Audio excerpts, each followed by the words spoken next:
Hello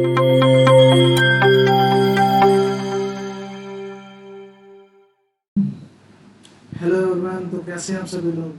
तो चलिए आज हम बिजनेस स्टडीज का chapter number 2 evolution and fundamental of business करते हैं।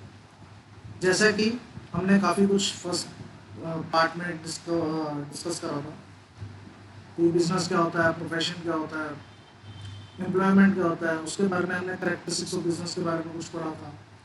प्रोफेशन और इन तीनों के बीच में हमने कुछ डिफरेंस बिटवीन पढ़े थे। आज हमारे कुछ अलग ही टॉपिक हैं evolution and fundamental of business के।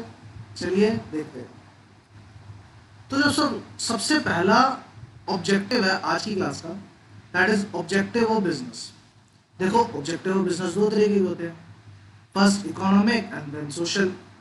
अगर मैं अभी सिर्फ एक इकोनॉमिक ऑब्जेक्टिव के बारे में बात करता हूँ, तो इकोनॉमिक ऑब्जेक्टिव में सबसे पहला मोड आता है सर्वाइवल। देखो सिंपल है, मैं किसी भी तरीके का बिजनेस कर रहा हूँ, सबसे पहला मोड है मेरा सर्वाइवल, कि इस स्टेज पे मुझे इस तरीके से बिजनेस करना है कि मेरा नो प्रॉफिट नो लॉस की सिचुएशन आ जाए, नो प्रॉफिट नो लॉस की सिचुएशन आ जाए। यानी अगर मैं इकोनॉमिक्स टर्म्स में बात करूं तो मुझे एक ब्रेक इवन पॉइंट चाहिए, जहां पर इनिशियल स्टेज पे मुझे कोई प्रॉफिट कोई लॉस नहीं चाहिए, बस मैं इतना चाहता हूं कि मेरी दुकान चल जाए।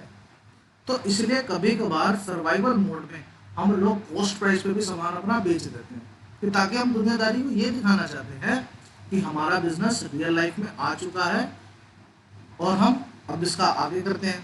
जब हमारे इनिशियल स्टेज पे सर्वाइवल हो जाता है तो अब एक दुकानदार को क्या चाहिए कि भैया ऑर्गेनाइजेशन में प्रॉफिट मेंटेन है, प्रॉफिट आए, कि भैया अब मैं यहाँ पर मेरा सेलिंग प्राइस हमेशा मैं कोशिश करूँगा मेरा ऊपर रहे और वहीं मेरा कॉस्ट प्राइस हमेशा नीचे करूँ, मेरा नीचे की तरफ रहे, तभी तो हमारा प्रॉफिट आएगा।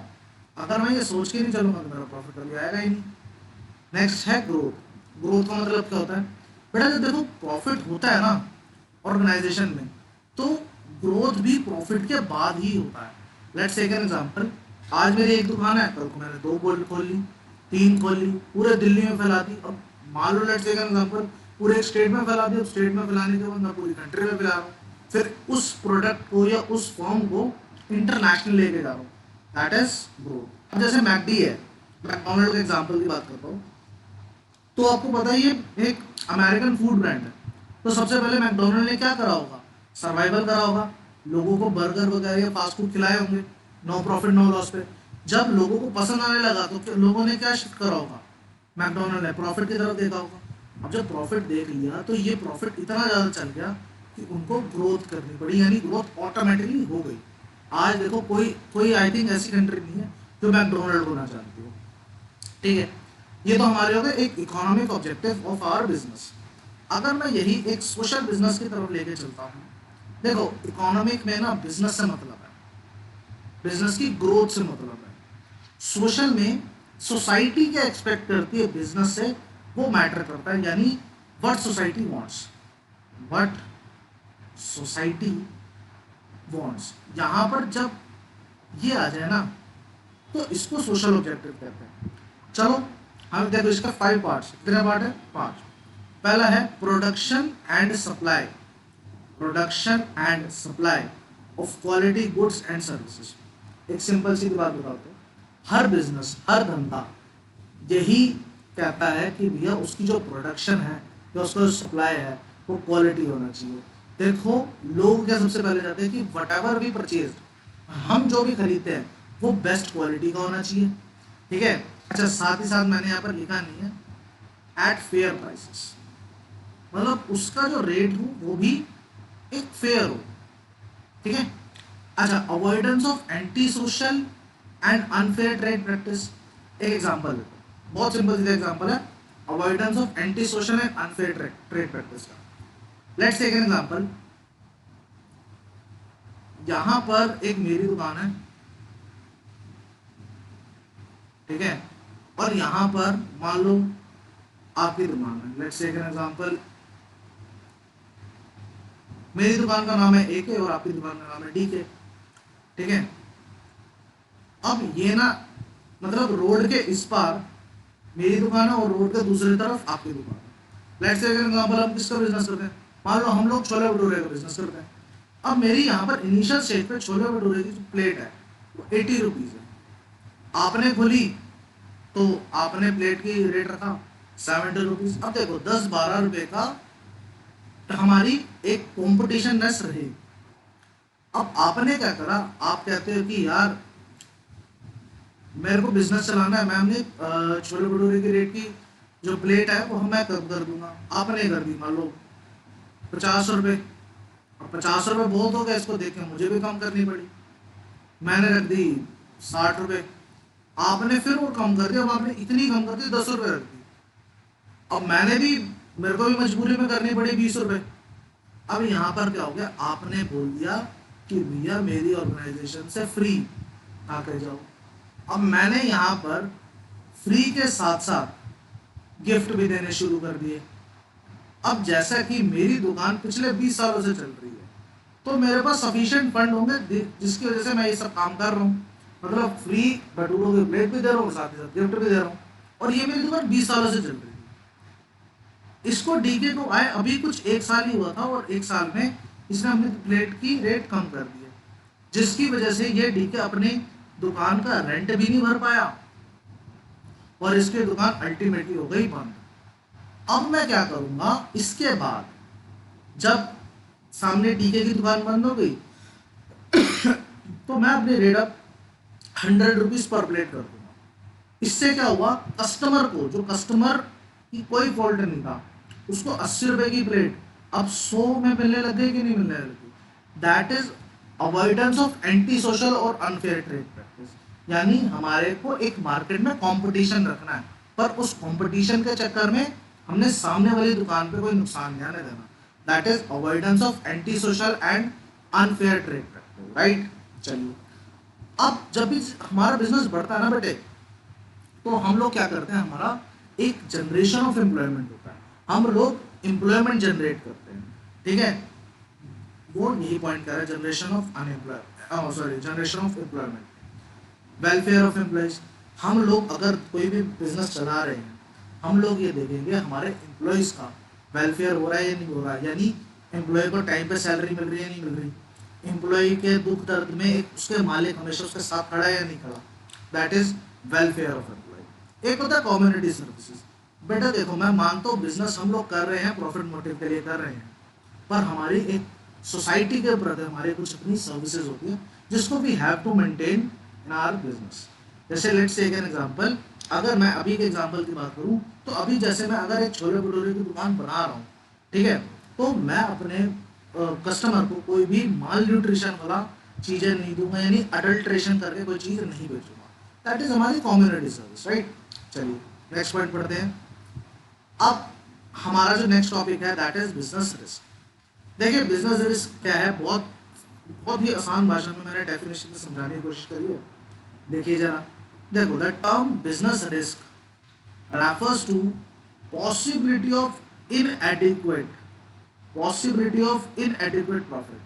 यानी देखो बिजनेस रिस्क क्या है कि हाँ, एक उम्मीद है कि हमारे को प्रॉफिट हो जाएगा, और हाँ, इस प्रॉफिट के साथ साथ मेरा लॉस भी कवर हो सकता है ड्यू टू अनसर्टेनिटीज। बेटा रिस्क किसी भी तरीके का हो सकता है। Uncertainties, let's take an example, कोई अर्थक्वेक आ गया, कोई फ्लड आ गया, कोई भी नेचुरल कैलामिटी आ गई, that is due to uncertainties और अनएक्सपेक्टेड इवेंट्स। एम्प्लॉय ने मेरा साथ देना छोड़ दिया, एम्प्लॉय स्ट्राइक पे चले गए, whatever the reason it is, ठीक है, दैट इज बिजनेस रिस्क। मैं सिंपल सीधी बात बोलता हूँ, एक आपको पता ही है हर्षद मेहता ने क्या बोला है बिजनेस की लैंग्वेज में, रिस्क है तो इश्क है, ठीक है, रिस्क है तो इश्क है। इसका मतलब क्या है, बिजनेस रिस्क क्यों जरूरी है। देखो बेटा, बिजनेस में रिस्क बहुत ही ज़्यादा जरूरी है, क्योंकि जितना बड़ा रिस्क होगा उतना बड़ा प्रॉफिट होगा, और मैं कहता हूँ जितना कम रिस्क होगा, ठीक है, जितना कम रिस्क होएगा उतना कम प्रॉफिट होगा। यानी अगर मैं एक सेंस में कहूँ कि रिस्क और प्रॉफिट दोनों के दोनों सेम रेशो में चलते हैं। सेम रेशो में यानी रिस्क बड़ा है तो प्रॉफिट भी बड़ा होगा, रिस्क छोटा है तो प्रॉफिट भी छोटा होगा। यानी मैं इनको कह सकता हूँ एक पॉजिटिव रिलेशनशिप है। रिस्क और प्रॉफिट का एक पॉजिटिव रिलेशनशिप। ठीक है, चलिए आगे बढ़ते हैं। बिजनेस रिस्क तो पढ़ लिया कि बिजनेस रिस्क है क्या, यानी अब nature and characteristics of business risk पढ़ते हैं। देखो ये 4 तरीके के हमारे बिजनेस रिस्क है। ये बिजनेस रिस्क क्यों आता है? अनसर्टेनिटीज की वजह से। अनसर्टेनिटीज यानी जैसे नेचुरल कैलेमिटी हो गई, डिमांड चेंज हो गई, और भी बहुत सारे रीजंस होते हैं जिसकी वजह से हमारा रिस्क अफेक्ट करता है। देखो रिस्क के बिना बिजनेस नहीं है। मैं कहता हूँ अगर एक छोटी सी दुकान पे एक पर्सन चाय भी बेच रहा है ना, तो उसका भी रिस्क है। चाय पत्ती का रिस्क है, पतीले का रिस्क है, दूध का रिस्क है। और एक बड़ी ऑर्गेनाइजेशन है, पेट्रोलियम की कंपनी है, तो उसका भी अपना रिस्क है। गवर्नमेंट फॉर्मेलिटीज पूरी करनी है, नहीं करनी, कच्चे तेल का इंटरनेशनल मार्केट में क्या प्राइस है, ये सारी की सारी तो इम्पोर्टेंट है। तो रिस्क क्या है? एक essential part of a business है, right. Next, degree of risk is mainly depend upon the nature and the size of the business. बिल्कुल सही कहा। अभी मैंने एक लाइन से कही थी ना, जितना बड़ा रिस्क उतना बड़ा ही प्रॉफिट। ठीक है, और जितना छोटा रिस्क उतना छोटा प्रॉफिट। ये वही बता रहा है कि आपका जो बिजनेस का साइज अगर बड़ा है तो रिस्क भी बड़ा होगा। और अगर आपका नेचर नेचर हम नेचर का कैसे डिपेंडेंट रह सकते हैं, एग्जाम्पल देखो। अब जैसे मान लो आपकी लिकर की शॉप है, तो यहाँ पर ना आपका जो नेचर है बड़ा रिस्की है, पर जितना ज़्यादा रिस्की है उतना ज़्यादा प्रॉफिट मार्जिन भी है। पर वहीं अगर एक आपकी छोटी सी मान लो स्टेशनरी की शॉप है, तो नेचर तो आपका सेफ है, पर यहाँ पर प्रॉफिट भी उतना ही कम है। That is degree of risk is mainly depend upon the nature and the size of the business. देखो जितना ज़्यादा आपका नेचर रिस्की है या साइज आपका बड़ा है, तो प्रॉफिट भी आपका बड़ा होगा। रिस्की नहीं है और we can say that size of the organisation छोटा है, तो आपका प्रॉफिट भी यहाँ पर छोटा ही रहेगा। ठीक है, नेक्स्ट पढ़ते हैं last point. Profit is the reward of a risk taking. Example देखो, एक बिजनेसमैन जब जितना ज़्यादा रिस्क लेता है उसको उतना ज़्यादा प्रॉफिट होता है। पर मैं बार बार एक चीज़ बोलता हूँ, जिधर मैं एक वर्ड यूज़ करता हूँ ना प्रॉफिट, प्रॉफिट का ऑटोमेटिकली मतलब है लॉस। यानी रिस्क ज़्यादा लेने की वजह से मान तो प्रॉफिट होता है, पर उतना ही ज़्यादा लॉस भी होता है। और अगर रिस्क छोटा ले रहे हैं तो मैं कहता हूँ प्रॉफिट मार्जिन कम है, पर लॉस भी मार्जिन कम ही रहता है। ठीक है, मैं इस चैप्टर में इवन बिजनेस स्टडीज में मैं कुछ भी पढ़ाऊंगा, अगर मैं जिधर जिधर प्रॉफिट का नाम लूंगा उधर उधर मेरा लॉस ऑटोमेटिकली कवर्ड हो जाएगा। ये बात समझ के चलना। चलिए नेक्स्ट पार्ट पढ़ते हैं, बिजनेस रिस्क का ही। Causes of business risk. देखिए 4 तरीके के हमारे बिजनेस रिस्क होते हैं। एक natural calamities, human calamities, economic calamities या अदर कॉजेज। एक एग्जांपल देता हूँ, मैं कहता हूँ बियॉन्ड द ह्यूमन हमारा ऐसी कैलेमिटीज, ऐसी दुर्घटना घटी जिस पे एक ह्यूमन का कोई कंट्रोल नहीं है, दैट इज नेचुरल कैलेमिटी। अब जैसे let's take an example, earthquake आ गया, लाइटनिंग आ गई, हैवी रेनफॉल आ गई, फैमिन। फैमिन का मतलब क्या होता है? जैसे खेतों में कीड़े लड़ जाते हैं, उसको फैमिन बोलते हैं। ठीक है, दैट इज नेचुरल कैलेमिटी। इस पे ह्यूमन का कोई कंट्रोल नहीं है। अगर मैं ह्यूमन की बात करूँ तो बेटा देखो, ह्यूमन कैलेमिटीज का सिंपल सीधा ये मतलब है हमारे एम्प्लॉयज का रिलेशनशिप हमारे प्रति। अब जैसे मेरे एम्प्लॉयज मान लो केयरलेस है, मान लो कोई चीज इंपॉर्टेंट रखनी थी, मेरे एम्प्लॉय ने उसको नेग्लिजेंस इग्नोर कर दिया, चोरी चकारी कर ली, स्ट्राइक कर लिया, दंगे फसाद में आ गए, ये सारे के सारे मेरे ह्यूमन कैलेमिटीज है। अगर मैं इकोनॉमिक कैलेमिटीज की बात करूँ तो हमारी इकोनॉमी में कितने चेंज आ रहे हैं, जैसे डिमांड एंड सप्लाई चेंज हो गई हमारी इकोनॉमी की, टेक्नोलॉजी चेंज हो गई, मेथड ऑफ प्रोडक्शन चेंज हो गए, जिसकी वजह से मेरा बिजनेस रिस्क अफेक्ट करेगा। अच्छा, इन तीनों में अगर कोई ऐसा रिस्क जो नहीं आया वो कहाँ आ जाएगा? अदर कॉजेज में। जैसे आज से पहले कोई चीज़ जो नहीं देखी, मान लो पॉलिटिकल डिस्टर्बेंस हो गया, ठीक है, जैसे लगभग कुछ 84 में जब इंदिरा गांधी इवेंट हुआ था, तब बड़े सारे बिजनेस तबाह हुए थे, that is political disturbance. Fluctuation of exchange rates, exchange rate में फ्लक्चुएशन होगी, मान लो कोई मैकेनिकल फेलियर हो गया। लेट्स टेक एन एग्जांपल, आप कोई दुकान चलाते हो और उसमें मान लो मशीन खराब हो गई है, कुछ भी खराब हो गया, दैट इज मतलब ऐसे इवेंट जो इन तीनों में ना होके अदर कोई इवेंट आ जाए, तो उसको हम अदर कॉजेज में कंसीडर करते हैं। ठीक है, तो यानी 4 चीजें, नेचुरल, ह्यूमन, इकोनॉमिकल और अदर्स। यानी नेचुरल, ह्यूमन, इकोनॉमिक में नहीं आएगा तो वो सारा रीजन अदर कॉजेज में आ जाएगा। एम आई राइट? चलिए अगर हम बात करते हैं टाइप्स ऑफ बिजनेस रिस्क की, तो टाइप्स ऑफ बिजनेस रिस्क में देखो 4 तरीके के हमारे बिजनेस रिस्क हैं। एक है स्पेकुलेटिव, दूसरा प्योर, तीसरा इंश्योरेबल और चौथा अनइंश्योर्ड। एग्जांपल देखो, अगर मैं स्पेकुलेटिव रिस्क की बात करता हूँ तो बेटा स्पेकुलेटिव का अगर मैं एक नॉर्मल वर्ड में बोलूँ तो जुआ होता है। देखिए जब भी हम बिजनेस करते हैं तो या तो हमारे को प्रॉफिट होगा या तो हमारे को लॉस होगा। There is a possibility of gain और अ पॉसिबिलिटी ऑफ लॉस। ठीक है, या तो हमने जो बिजनेस लगा रखा है उसमें प्रॉफिट होगा या तो हमने जो बिजनेस लगा रखा है उसमें लॉस होगा। अगर मैं यही एक प्योर रिस्क की बात करता हूँ तो बेटा ये प्योर रिस्क एक ऐसा है कि मुझे लॉस होगा या तो नो लॉस, यानी नो प्रॉफिट नो लॉस की गेम रहेगी मेरी। ठीक है, यानी अगर मैं एग्जांपल की बात करूँ, लेट्स टेक एन एग्जांपल, मेरी मान लो थर्मल, मेरा मेरा मान लो अपना थर्मल पावर प्लांट है। अगर मैं अपने थर्मल पावर प्लांट की मैं बात करता हूँ आपसे नीचे, तो या तो वहां पर आग लगेगी या तो नहीं लगेगी, या तो मेरा लॉस होगा या तो मेरा लॉस नहीं होगा। अगर मैं इंश्योरेबल रिस्क की बात करता हूँ, बेटा ऐसा रिस्क जो मेरा इंश्योर्ड है। लेट्स टेक एन एग्जांपल, अगर मैंने अपने स्टॉक को फायर इंश्योरेंस से कवर कर रखा है तो मेरा ये जो रिस्क है ये इंश्योरेबल है। पर मान लो कोई कोई ऐसी चीज की भी इंश्योरेंस होगी जिसका मैं इंश्योरेंस नहीं ले सकता, अनइंश्योर्ड रिस्क। एग्जांपल की बात करता हूँ, मान लो मेरी एज 80 प्लस है। ठीक है, 80 प्लस में आके अगर मैं लाइफ इंश्योरेंस कराता हूँ तो बेटा कोई भी इंश्योरेंस मेरे को कंसीडर नहीं करेगा। तो ये मेरी लाइफ का क्या हो गया, अनइंश्योर्ड रिस्क हो गया। मतलब ऐसा रिस्क जिसका इंश्योरेंस हो सकता है दैट इज इंश्योरेबल, और ऐसा रिस्क जिसका इंश्योरेंस नहीं हो सकता दैट इज अनइंश्योर्ड रिस्क। समझ में आ गई बात? चलिए आगे बढ़ते हैं। यहाँ पर हम अगले पॉइंट की बात करते हैं। देखो क्लासिफिकेशन ऑफ बिजनेस एक्टिविटीज बहुत बहुत इंपॉर्टेंट। ठीक है, अगला अगले आने वाले टॉपिक इस क्लासिफिकेशन ऑफ बिजनेस एक्टिविटी पे ही डिपेंडेंट करते हैं। तो जो सबसे पहला पार्ट है दैट इज इंडस्ट्री। देखो बिजनेस एक्टिविटीज हमारी दो तरीके में बटी है, एक इंडस्ट्री हो गया और दूसरा कॉमर्स हो गया। ठीक है, इंडस्ट्री में क्या है, बेसिकली इंडस्ट्री में मैं सिंपल सी बात बताऊँ, रॉ मटेरियल को कन्वर्ट करा जाता है फिनिश्ड गुड्स में कन्वर्ट करा जाता है। एक बारी जब फिनिश्ड गुड्स कन्वर्ट हो गया उसको कस्टमर तक पहुंचाना, उसको कस्टमर तक पहुंचाना एक कॉमर्स का काम होता है। चलिए आगे बढ़ते हैं। देखिए it refers to economic activity which is connected with the conversion of resources into useful goods. मैंने वही बताया ना, मैंने रिसोर्सेज को रॉ मटेरियल बोला और यूजफुल गुड्स को मैंने फिनिश्ड गुड्स बोला। ठीक है, तो वही समझाने की कोशिश कर रहा है कि conversion of raw material into finished goods, या अगर आप डेफिनेशन की तरफ जाएंगे conversion of resources into useful goods, दोनों सही है।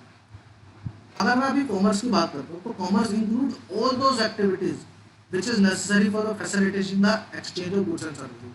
वो सारी चीजें जो कि कस्टमर तक गुड्स एंड सर्विसेज एक्सचेंज होने पर होती है वो हमारी कॉमर्स कहलाएगी। मैंने वही बताया था ना, बेचने का काम सारा हमारा कॉमर्स करेगा।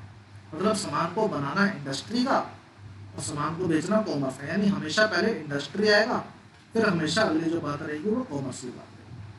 ठीक है, तो इंडस्ट्री और कॉमर्स में कंफ्यूज मत होना, मैं ये तुम्हें पहले बता रहा हूँ। दोबारा मैं बोलता हूँ, इंडस्ट्री का मतलब है रॉ मटेरियल से फिनिश गुड्स में कन्वर्ट करना, और कॉमर्स का मतलब है एक बार फिनिश गुड्स बन गया तो अल्टीमेटली कस्टमर तक कैसे पहुंचाना है वो सारी रिस्पॉन्सिबिलिटी हमारी कॉमर्स की रहती है। अगर मैं इंडस्ट्री के देखो 3 पार्ट होते हैं हमारे, एक प्राइमरी, दूसरा सेकेंडरी और तीसरा टेरिशरी। ठीक है, प्राइमरी अभी बताऊंगा क्या होता है क्या नहीं होता, सेकेंडरी बताऊंगा, टेरिशरी बताऊंगा। आप सभी को पता ही है, मैं फिर भी एक बार बता देता हूँ। प्राइमरी का मतलब क्या होता है, जो बेटा एक रॉ मटेरियल कैसे क्रिएट होएगा उसकी बात करी जाती है। ठीक है, सेकेंडरी में अगर मैं सेकेंडरी की बात करता हूँ, सेकेंडरी में ज़्यादातर हमारी मैं कह सकता हूँ कन्वर्जन आ जाता है raw material into finish goods. और टेरिशरी में हमारी ज़्यादातर आप पढ़ोगे आगे जाके, टेरिशरी में हमारी ज़्यादा से ज़्यादा सर्विसेज कनेक्टेड होती है। ठीक है, चलिए अगर मैं कॉमर्स की बात करता हूँ तो देखो 2 तरीके से, ट्रेड और एक ऑक्सिलरी टू ट्रेड। अगर मैं ट्रेड की बात करता हूँ तो ट्रेड का मतलब होता है बेसिकली खरीदना और बेचना। पर यही अगर मैं ऑक्सिलरी टू ट्रेड की बात करता हूँ तो ये खरीद बेच में जितनी भी सर्विसेज नीडी होती है उसको हम बोलते हैं ऑक्सिलरी टू। ठीक है, चलिए अब हम बात करते हैं आगे। प्राइमरी इंडस्ट्रीज, ठीक है। अगर मैं प्राइमरी इंडस्ट्री की बात करता हूँ तो देखो दो तरीके की इंडस्ट्री होती है, एक एक्सट्रैक्टिव, दूसरा जेनेटिक। सिंपल सीधी बात बोल दूँ, जमीन के नीचे से जो कुछ निकाल के हम रॉ मटेरियल उसको यूज एज ए यूसेज करते हैं, तो वो सारी हमारी क्या हो जाती है, हमारी वो एक्सट्रैक्टिव हो जाती है, राइट। सबसे पहला पार्ट है इसको देखो, जैसे खेती है, खेती बाड़ी है, हम लोग माइनिंग, मान लो जमीन के नीचे से सोना निकालते हैं, कोयला निकालते हैं, आयरन ओर निकालते हैं, ये सारा माइनस में, जैसे फिशिंग हो गया, हंटिंग हो गया, ये एक सेक्टर हमारी एक्सट्रैक्टिव इंडस्ट्री में आती है। पर अगर मैं जेनेटिक इंडस्ट्री की बात करता हूँ, देखो जेनेटिक इंडस्ट्री में मेरे कैटल ब्रीडिंग आती है, पोल्ट्री फार्म आता है, पिस्की कल्चर, नर्सरी, ये सारी चीज़ें हमारी जेनेटिक इंडस्ट्री में आती है। जेनेटिक इंडस्ट्री में मैं क्या कहता हूँ, यहाँ पर ज़्यादातर जो फेमस है वो ब्रीडिंग है, वो हमारी एक, मैं कहता हूँ जेनेटिक इंडस्ट्री में आ जाता है। लेट्स टेक एन एग्जांपल, आपने देखा होगा कि आपके घर में जो डॉगीज हैं, मान लो आपने कोई डॉगीज वगैरह पाल रखे हैं, तो वो कितने तरीके के आते हैं, बुल डॉग अलग आएगा, ठीक है, जर्मन शेफर्ड अलग होएगा, और भी बहुत सारे लैब्रो होंगे, ये सारे ब्रीडिंग है, ये these all are the breedings of dog. तो ये सारी क्या जेनेटिक इंडस्ट्री का पार्ट है हमारे, ठीक है। यानी दो तरीके के एक्सट्रैक्टिव जो जमीन के नीचे से निकाला जाए। जब हम क्रॉस ब्रीडिंग की बात करते हैं तो हमारा जेनेटिक इंडस्ट्री यहाँ पर आता है, ठीक है। चलिए अब हम सेकेंडरी इंडस्ट्री की बात करते हैं। तो सेकेंडरी इंडस्ट्री में हमारे एक मैन्युफैक्चरिंग में आ जाता है और दूसरा हमारा कंस्ट्रक्शन में आ जाता है। अगर मैं मैन्युफैक्चरिंग की बात करता हूँ तो मैन्युफैक्चरिंग इंडस्ट्री में हमारी चार चीज़ें आती है, एनालिटिकल, सिंथेटिकल, प्रोसेसिंग, असेंबलिंग। देखो आप इसको इस तरीके से याद कर सकते हो क्योंकि ये जो चीज़ें है ना, बड़ी कंफ्यूजिंग आइटम्स है। अभी हम आगे तक इसका डीप डिस्कशन करेंगे, तो इसका अभी ये समझ लो, इसको SAAP यानी सांप के तरीके से हम लोग याद कर सकते हैं, सिंथेटिकल, एनालिटिकल, असेंबलिंग और प्रोसेसिंग, राइट। इसको हम सांप के तरीके से याद कर सकते हैं। अगर मैं कंस्ट्रक्शन की बात करूँ तो देखो इंडस्ट्रीज में हमारे ब्रिजेस, रोड, बिल्डिंग, डैम्स वगैरह, ये जब सारी चीज़ें बनती हैं तो हम उसको कंस्ट्रक्शन इंडस्ट्री का नाम देते हैं। अब जो मेन चीज़ है that is analytical, synthetical, processing और असेंबलिंग, पहले हम उसकी बात करते हैं। तो सबसे हम देखो पहले बात करें एनालिटिकल इंडस्ट्री की। देखो एनालिटिकल इंडस्ट्री क्या होता है, लेट्स टेक एन एग्जांपल, ये जमीन है और मान लो नीचे एक क्रूड ऑयल है, ये सारा का सारा क्या है, कच्चा तेल है, क्रूड ऑयल है। अब आपको पता है इस क्रूड ऑयल से ना सिर्फ एक आइटम नहीं बनेगी, इस क्रूड ऑयल से बहुत सारी आइटम बनेगी। मान लो इस क्रूड ऑयल से सबसे पहले जो निकलेगा, जो ऊपर ऊपर ऊपर रहता है, जैसे गैस निकलेगी, इस गैस में आपकी LPG होगी और CNG टाइप, ऐसी बहुत सारी गैस होगी, ये भी देखो बिकती है। LPG हमारे घरों में जो गैस चूल्हे लगाए जाते हैं वहाँ पर, और CNG की गाड़ी आपको पता ही है, ये उस सिचुएशन में बिकता है। अच्छा, उसके नीचे हमारे को पाया जाता है कैरोसिन, जिसको हम मिट्टी का तेल भी बोलते हैं, ये भी अलग बिकता है। उसके बाद बिकता है ये डीजल।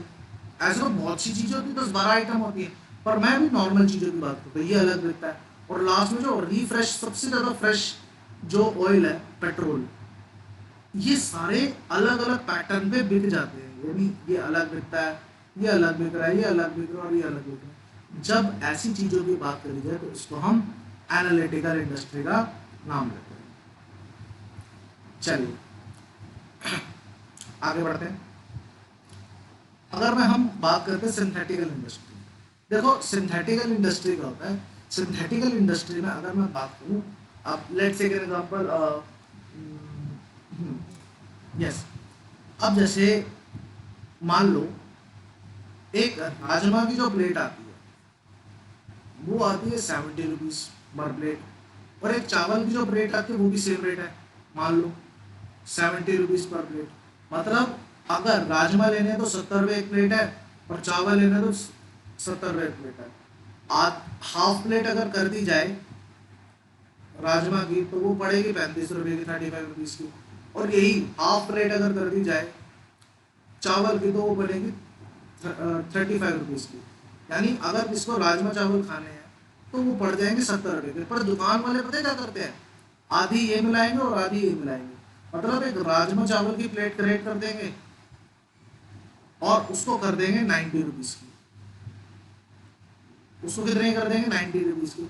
यानी देखा जाए इनडायरेक्टली वे में ऑर्गेनाइजेशन को इन दोनों के मिलाने की वजह से ₹20 का एडिशनल प्रॉफिट हो रहा है कि नहीं हो रहा? ये सब कुछ कहाँ चलता है? सिंथेटिकल इंडस्ट्री में चलता है। जब दो प्रोडक्टों से मिलकर एक नया प्रोडक्ट हम मार्केट में बेचते हैं, दैट इज सिंथेटिकल इंडस्ट्री। समझ में आई? चलिए अगला बात करते हैं। अगला है प्रोसेसिंग। देखिए प्रोसेसिंग क्या होता है? प्रोसेसिंग में ना एक मशीनरी चल रही होती है, उस मशीनरी में बड़ी सारी चीजें होती है। लेट्स टेक एन एग्जांपल, कभी आपने ब्रिटानिया की इंडस्ट्री देखी होगी, ब्रिटानिया बोल लो या पेप्सी बोल लो, इनकी आपने इंडस्ट्री देखी होगी। तो एक बड़ी सी मशीन होती है, उस मशीन के थ्रू मान लो कोई दूसरे प्रोडक्ट में ये चीजें आ जाती हैं, मशीन में आ जाती हैं। ठीक है, ये जब एक प्रोसेस्ड होके पूरी आइटम बाहर फिनिश गुड्स में कन्वर्ट होती है तो उसको हम प्रोसेसिंग इंडस्ट्रीज बोलते हैं। ठीक है, लेट्स टेक एन एग्जांपल, अगर मैं ब्रिटानिया की बात करता हूँ, आपने कभी ज्योग्राफिकल या नेशनल ज्योग्राफिकल चैनल पे देखा होगा, ब्रेड ऐसी नहीं बन जाती। ब्रेड के लिए सबसे पहले यीस्ट लाना पड़ता है, मैदा लाना पड़ता है, वो मशीनों में जाता है, पानी उसमें पानी जाता है और बड़ी सारी मटेरियल वगैरह जाता है, फिर वो सिकता है, फिर वो कटता है। ये सारा क्या है? एक प्रोसेस चल रहा है, यानी एट द एंड ही वो प्रोसेस के एट द एंड में जाके वो बिकेगा, दैट इज प्रोसेसिंग इंडस्ट्री। अगर प्रोसेसिंग इंडस्ट्री एग्जांपल देखना है, तो आप ब्रिटानिया की ब्रेड कैसे बनती है, पेप्सी कैसे बनती है, ये सब कुछ आप ऑन गूगल वगैरह या नेट वगैरह पे देख सकते हो, तो आपको पता चल जाएगा प्रोसेसिंग इंडस्ट्रीज कैसे होती है। अगर मैं यहाँ पर अगर बात करता हूँ तो सबसे उसके बाद आता है असेंबलिंग इंडस्ट्री। एग्जांपल देखो, लेट्स टेक एन एग्जांपल, एक कार बना, ठीक है, इस कार का जो बॉडी है वो मान लो बनती है चेन्नई में, बॉडी बनती। मान लो जो टायर है वो बनते हैं मान लो कोलकाता में। मान लो जो टेक्नोलॉजी का अंदर काम है, जैसे आजकल आप देख रहे हो जितने भी गाड़ियां हैं उसमें अलग से टैबलेट आ जाता है और बड़ी सारी ऑटोमेशन चीजें आ जाती है, वो सारी हो रही है बैंगलोर में। ठीक है, अच्छा मान लो लाइटिंग आ जाती है, लाइट्स वगैरह हेडलाइट है, वो हो रहा है दिल्ली में। ठीक है, इतने सारी जगहों से जब सामान आता है और मान लो ये एक गाड़ी है, ये बिक रही है मुंबई में, यानी कहने का मतलब है इतनी जगहों से सामान आ रहा है, चेन्नई से, कोलकाता से, बैंगलोर से, दिल्ली से, और बिक कहाँ रहा है? ये मुंबई में बिक रहा है। इन सभी को ये एक जगह आके यहाँ पर इकट्ठा होती है।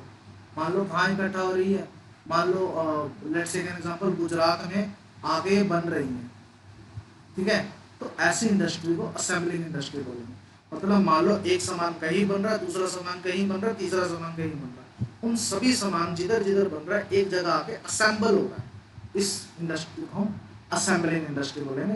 ये ज़्यादातर हमारे असेंबलिंग इंडस्ट्री का जो मेन पार्ट है वो हमारी ऑटोमोबाइल्स कंपनी में आता है। ठीक है, चलिए आगे बढ़ते हैं।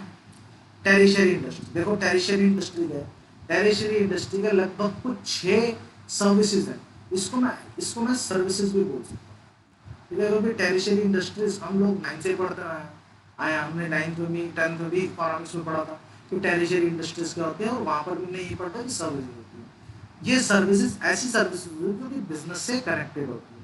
तो सबसे पहली जो सर्विस है वो हमारी ट्रांसपोर्ट की सर्विस है, कि सामान आएगा कहीं और बिकना है तो बीच में ट्रांसपोर्ट तो चाहिए ना। अगला है वेयर हाउस, मान लो कोई सामान बनाना है तो उसको एक सिक्योर भी तो रखेंगे ना, वेयर हाउस में रखेंगे। उसके बाद होता है बैंकिंग, पैसे की दिक्कत हो तो बैंक से हो जाएगा। कम्युनिकेशन, वे लोगों को बताना है कि हम लोग सामान बेच रहे हैं तो कम्युनिकेशन आ जाएगा। एडवर्टाइजिंग, लोगों को पता तो चले मार्केट में मैं आ गया हूँ, ठीक है, मैं सामान बेच रहा हूँ, दैट इज एडवर्टाइजिंग। और लास्ट में इंश्योरेंस, यानी रिस्क को खत्म तो नहीं कर सकते, हाँ मिनिमाइज कर सकते हैं, इसलिए ऐसी सर्विसेज को इंश्योरेंस बोलते हैं। अच्छा, यहाँ पर एक और वर्ड आया, that is tertiary industries is equal to the auxiliary industries. अभी मैं बताऊंगा ये क्या होता है क्या नहीं होता, थोड़ी देर हम रुक जाते हैं, फिर हमें पता चलेगा कि टेरिशरी इंडस्ट्रीज की अगर मैं बात करता हूँ तो ये और कुछ नहीं, auxiliary to industry, auxiliary to trading. ठीक है, इसकी डिस्कशन हम बाद में करेंगे। अगर मैं बात कर दूँ, एक सेकेंड, हाँ, अगर मैं बात कर दूँ कॉमर्स की, तो देखो कॉमर्स में 2 चीज़ें आती है, मैंने आपको पहले बता दिया था, एक ट्रेड और दूसरा ऑक्सिलरी टू ट्रेड। ट्रेड में क्या मतलब होता है? खरीदना और बेचना। जहां पर दो तरीके के ट्रेड आते हैं, इंटरनल और दूसरा एक्सटर्नल। अगर मैं इंटरनल की बात करूँ तो ये ज़्यादातर इंडिया से बिलोंग करता है, ठीक है, मतलब इंडिया में बना रहा हूँ और इंडिया में बेच रहा हूँ। पर यही अगर मैं एक्सटर्नल ट्रेड की तरफ आता हूँ तो यहाँ पर मेरा एक इंटरनेशनल कंपटीशन आ जाता है, यानी इंडिया में बनाया पर बेचा मैंने कहीं और, जिसको हम एक्सटर्नल ट्रेड कहते हैं। अगर मैं इंटरनल ट्रेड की बात करता हूँ तो सबसे पहला है हमारा होलसेल ट्रेड, यानी थोक में खरीदा थोक में बेचा। यानी लेट्स टेक एन एग्जांपल, मैं खरीदता भी लार्ज क्वांटिटी में और बेचता भी लार्ज क्वांटिटी में, तो ये जो मेरा ट्रेड आया था इसको मैं होलसेल ट्रेड का नाम देता हूँ। आपने सबसे बड़ा एग्जांपल जैसे गांधीनगर पूरी होलसेल मार्केट है, यहाँ पर आप एक दो चीज लेने जाओगे आपको नहीं मिलेगी, पर अगर आप दर्जन या मान लो 100 प्रोडक्ट लेने जा रहे हो एक जैसे, तो आपको ये मिल जाएगा। अगर मैं रिटेल ट्रेड की बात करूँ तो हम लोग खरीदते तो लार्ज क्वांटिटी है, पर हम एक सिंगल सिंगल क्वांटिटी करके बेचते हैं, तब हम उसको बोलते हैं रिटेल ट्रेड, ठीक है। अगर मैं इंटरनेशनली बिजनेस की बात करता हूँ तो तीन चीजें आती हैं, एक एक्सपोर्ट, इंपोर्ट और इंटरपोर्ट। एक्सपोर्ट का मतलब क्या होता है? एक्सपोर्ट का सिंपल सीधा मतलब है बाहर की कंट्री को बेच देना, इंपोर्ट बाहर की कंट्री से खरीद लेना। इंटरपोर्ट का मतलब क्या होता है कि भाई एक कंट्री से सामान मंगाया यानी इंपोर्ट कराया और दूसरी कंट्री को वही सामान, मतलब अपने लिए यूज नहीं करा, पर वही सामान दूसरी कंट्री को बेच दिया। लेट्स टेक एन एग्जांपल, मान लो हमने चाइना से कुछ सामान मंगवाया, इंपोर्ट करा लिया और उसका प्रॉफिट मार्जिन रख के अमेरिका को हमने बेच दिया, ठीक है, जिसको हम एक्सपोर्ट बोलते हैं। और इसी कंसेप्ट को हम इंटरपोर्ट बोलते हैं। ऑक्सिलरी टू ट्रेड, आप सभी को पता है वो सारी हमारी टैरिशरी इंडस्ट्री में ही हमने पढ़ लिया था। अगर हम बात करते हैं रोल ऑफ कॉमर्स, ट्रेड और ऑक्सिलरी टू ट्रेड, सबसे पहला है देखो ट्रेड। ट्रेड क्या करता है? Hindrances of person. एक सिंपल सी बात बोलता हूँ, ट्रेड हमारा हिंड्रेंसेस, यानी लोग उसको कितने बेचेंगे, इसलिए ट्रेड आया। लेट्स टेक एन एग्जांपल, बेच तो दिया पर सामान बना दिया, पर अब उस सामान बनाने के लिए हमें लोग चाहिए। लोग कैसे मिलेंगे? जब वो सामान छोटी छोटी दुकानों में रख के सामान को बेचेगा। लेट्स टेक एन एग्जांपल, मान लो एक इंडस्ट्रियल है, कुरकुरे है, कुरकुरे बनाने वाले ने तो बना दिए, तो उसको बेचने के लिए इंसान की जरूरत है ना, इसलिए वो कुरकुरे छोटे हर छोटी दुकानों पर जाते हैं। हल्दीराम्स का प्रोडक्ट जो नमकीन वगैरह बिस्किट्स वगैरह, वो हर दुकान पे जाते हैं और हर दुकान पे हर एक पर्सन बैठ के बेचता है। दैट इज अ ट्रेड, यानी एक जगह से ला रहा है और दूसरी जगह तक कस्टमर तक पहुंचा रहा है, दैट इज ट्रेड। अगर हम बात करते हैं ट्रांसपोर्टेशन, बेटा मान लो कहीं बिक रहा है और खरीदा कहीं जा रहा है और बेचा कहीं जा रहा है। एग्जाम्पल की बात करूँ, अगर मैं बात करता हूँ जैसे अमूल है, अमूल का जो प्लांट है वो गुजरात में है, ठीक है, पर आज इंडिया का हर एक बच्चा अमूल का दूध पीता है, यानी बना कहाँ है? गुजरात में। दिल्ली में भी बैठा हूँ मैं भी पीऊँगा, आप भी पियोगे। मान लो चेन्नई में भी जा रहा है तो चेन्नई में भी पिएगा, मुंबई में जा रहा है तो मुंबई में पिएगा। दैट इज ट्रांसपोर्टेशन, यानी प्लेस की जो हिंड्रेंसेस, देखो हिंड्रेंसेस का मतलब होता है दिक्कत, दिक्कत को कम कर दिया। नेक्स्ट पॉइंट है warehousing. What do you mean by warehousing over here? Hindrances of time. Let's take an example, मैंने आज सामान बनाया तो जबरदस्ती नहीं है आज ही मेरा बिक जाएगा, वो बिकेगा मान लो 10 दिनों बाद, 15 या 6 महीने बाद बिकेगा। तो ये कहाँ सामान रखा जाएगा जब तक खरीदा और बेचा नहीं जाता, इसको ये हम बोलते हैं warehouse. Let's take an example, जैसे एग्जांपल की बात करूँ, मैंने आज मोबाइल फोन बनाया, अब वो मोबाइल फोन बिकेगा आज से 4 महीने बाद। अब 4 महीने के लिए मेरे को एक जगह उसको देनी पड़ेगी ना जहाँ मोबाइल फोन मेरा सेफ रहे, that is warehousing facilities. आप देखते हो जितने भी थोक की दुकानें होती है तो उन्होंने अपना सामान वेयर हाउस में डाल रखा होता है, क्योंकि सारा सामान हम प्रेजेंट नहीं करते, एक गोडाउन उन्होंने बना रखा है। जो गोडाउन आप नॉर्मल लाइफ में वर्ड यूज करते हो ना, वो हमारा होता है वेयर हाउस। नेक्स्ट है इंश्योरेंस। इंश्योरेंस क्या करता है? इंश्योरेंस का छोटा सा काम है, इंश्योरेंस का एक सिंपल सीधा काम है कि भैया रिस्क खत्म तो कर नहीं सकता क्योंकि रिस्क एक इंपॉर्टेंट एलिमेंट है, पर हाँ रिस्क को मिनिमाइज कर सकता है, दैट इज कॉल्ड इंश्योरेंस, ठीक है। अभी जब हम आगे चैप्टर पढ़ेंगे तो इंश्योरेंस के बारे में डीप डिस्कशन करेंगे। अगला है banking. What do you mean bye banking over? मान लो बिजनेस में, बिजनेस करने के लिए पैसा चाहिए, वो पैसा कहाँ से है? वो पैसा आएगा बैंकिंग से। मान लो बैंक से उधार लिया जाएगा, क्रेडिट लिया जाएगा, तो ये सारा कुछ फैसिलिटी कौन देगा? हमारे को बैंकिंग देगा। लास्ट एडवर्टाइजमेंट, यानी इन हिंड्रेंसेस ऑफ इंफॉर्मेशन, लोगों को बताना कि भैया मैं कौन हूँ, मैं क्या काम करता हूँ, दैट इज एडवर्टाइजिंग। सिंपल है, अगर आप अपने माल को बेच नहीं पाओगे, आप अपने माल को बेच नहीं पाओगे तो भैया धंधा क्या करोगे, लोगों को पता ही नहीं चलेगा भैया मार्केट में आप भी हो, तो कैसे पता लगाओगे, लोगों को बताओगे, एडवर्टाइज कराओगे। ठीक है, that is hindrances of information. ठीक है, हिंड्रेंसेस का मतलब है ये दिक्कत आई और इन दिक्कतों की वजह से हमें इन ऑक्सिलरी टू ट्रेड की जरूरत पड़ी, और ये ऑक्सिलरी टू ट्रेड ही मैंने भी समझाया था ना, हमारा एक टेरिशरी इंडस्ट्री का पार्ट है। मैं कहता हूँ अगर इंडस्ट्री के सेंस में बोले तो उसको टेरिशरी इंडस्ट्री बोलेंगे, पर अगर यही हम कॉमर्स के सेंस में बोले तो इसी को हम ऑक्सिलरी टू ट्रेड कहेंगे। चलिए, आज की क्लास हम लोग यही खत्म करते हैं। आई थिंक ये वीडियो आपको पसंद में आई होगी। Thank you and have a nice day.